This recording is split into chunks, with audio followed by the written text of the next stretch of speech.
Local breaking news. This is WYFF News 4 at 6 in high definition. I said, you didn't have time to call me and state to me that my son had been attacked. An Upstate mother wants answers. She says her son with special needs left a summer camp beaten and bruised. And that Upstate mom is pressing charges tonight because of how her son came home from a community center. Misty Dunlap says it happened at Upstate's Circle of Friends on the first day of the summer program. WYFF News 4's Liz Loheis joins us with the story. Liz? Michael and Carol, Misty Dunlap sent us these pictures of her son from June 6th. As you can see, he has redness and bruising on his face. Dunlap says her son can't explain what happened to him, so she has to be his voice. Misty Dunlap says she was excited for her son to begin a summer program at Circle of Friends. The Circle of Friends website says it's a nonprofit organization that expands opportunities for children with special needs.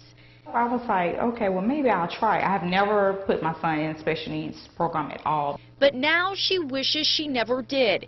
She says when she arrived to pick up her son, Adorius, she burst into tears. He was sitting at the table like this eating pizza, and his face was black and blue, and his face, his eyes was bruised. Dunlap says she demanded answers from the director. She says the director told her Adorius and another child got into a fight over a VCR. Got the VCR and began to beat my son in the face and the back of the head with it. Dunlap says she asked why she hadn't been called, and the director told her that she had been too busy.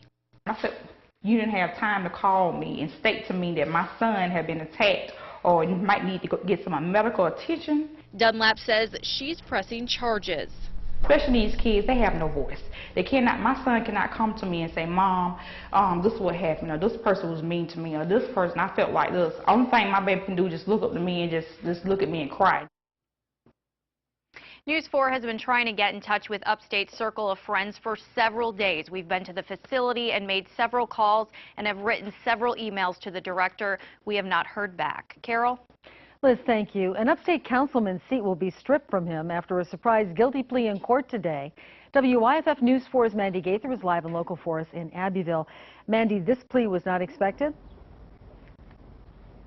Well, that's right, Carol, because we were in the middle of a jury trial, and Tillman had already turned down a plea deal in the past on this matter. But early today, he and the attorneys met behind closed doors. I find there's basis for this plea, and I will accept it.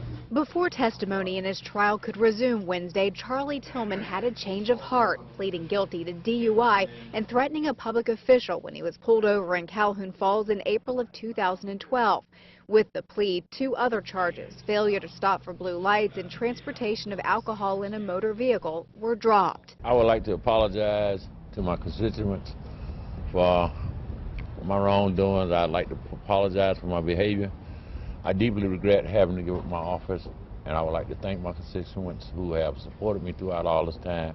And I'm glad to put this episode behind me in my life, and I'm looking forward to moving on. Since threatening a public official is a felony, Tillman will have to give up his Calhoun Falls Town Council seat and complete 48 hours of community service.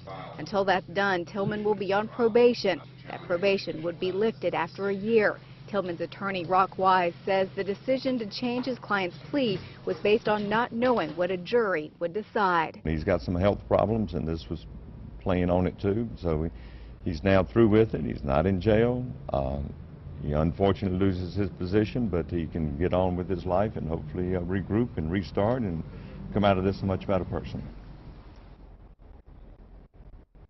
And Tillman's attorney added that losing the council seat was the worst punishment his client could get.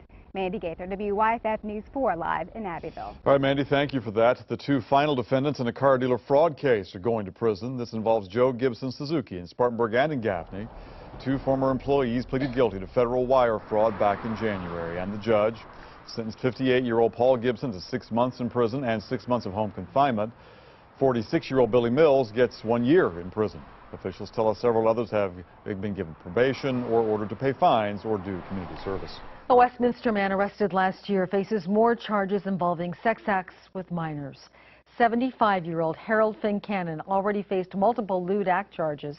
His first arrest was in August of last year. He bonded out. During the course of the investigation, deputies say a second victim was revealed, and Fincannon was arrested again yesterday in the Myrtle Beach area. He now faces additional charges of lewd act upon a child and criminal sexual conduct with a minor. Authorities tell us a western North Carolina woman was killed in Florida while walking on the beach with her family.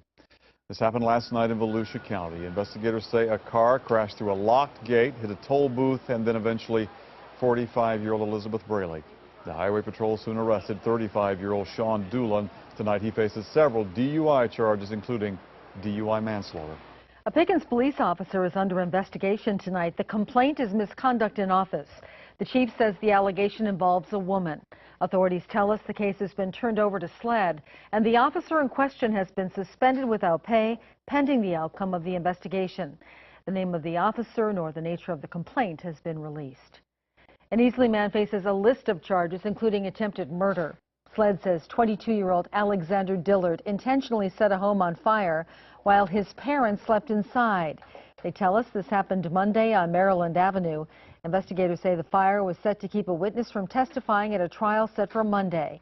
An 18-year-old woman, Alexis Adams, is also charged in this case. We do not have her picture, but authorities charged her with conspiracy and accessory to a felony in this case. All right, here he is. You can know it's John Susrich right here with summertime on his mind, aptly enough. John, we're in the pattern. First the heat, then the showers, right? Yeah, the showers, yep, and the heat wave has returned. It has, doesn't it? Yeah. Hopefully it won't be as intense as the one that we've had a couple weeks ago. Yeah, I think everybody's noticed it, Michael. Take a look at those temperatures, and also on live Super Doppler 4 HD, you can see the showers continuing to make their way off to the southeast at about 25 to 30 miles per hour. And where you've had at least a shower around, you might have had a little bit of a downdraft. That's cooled you off at least briefly temperature-wise. Otherwise, as you can see, some showers and some heavier showers actually developing right now in northern Greenville County and also extreme northwestern part of Spartanburg County. These could actually become thunderstorms over the next few minutes. We'll have to watch them closely. Right now it's 90 in Greenville and in Spartanburg, 80 currently in Asheville. Now back to you, Michael. All right, John, thanks. And the Golden Strip has certainly been feeling the heat today. Duke Energy says a problem at a substation kept nearly 2,000 customers without power in the Simpsonville-Malden area. The outage was first reported just before 5:30 this morning. Been a hot day. Duke says most of the outage happened east of I-385, but the encouraging word tonight, everyone is expected to have the power back on again by 6:30 tonight. Manpower is what one charity needs to continue offering a life-saving service right now. WYFF News 4's Mike McCormick is live and local in Spartanburg. Mike, what's the charity? Well, Carol, the charity is Mobile Meals, and during the summer months, their loyal, regular volunteers tend to go on vacation, sending the charity scrambling for substitutes. While Barney Gosnell loads up his car, Betty Jo Manigan is something to help me out. And Timothy Williams, I like the service they give, are sitting at home waiting for him. Some of them don't have family nearby. And even when they do, the family's busy. Gosnell is a volunteer with Mobile Meals. And for the last 6 years, he's served on the charity's board. When I was a teenager, my grandparents were elderly, of course. And even though we had family close by, it was difficult to check on them on a daily basis. So they qualified for Mobile Meal recipients, and it was an invaluable service. As many as 1,500 people rely on Mobile Meals deliveries every day. It's not just about food. How are you? The volunteers, how you doing? Make sure the recipients stay cool and hydrated in the intense heat. And they become kind of your extended family. But in the summer months, Mobile Meals is short at least 20 volunteers on any given day. That means staff members deliver and drivers who've already been out on a route get sent on another one. When they don't come, I always say, where's my friend? Right now, Mobile Meals needs at least 100 people to volunteer and fill the reserve list. Bye-bye. To cover shortages. Please go and help out. And right now, Mobile Meals has a big need for drivers in the Woodruff and Chesney areas. Mike McCormick, WYFF News 4, live tonight in Spartanburg.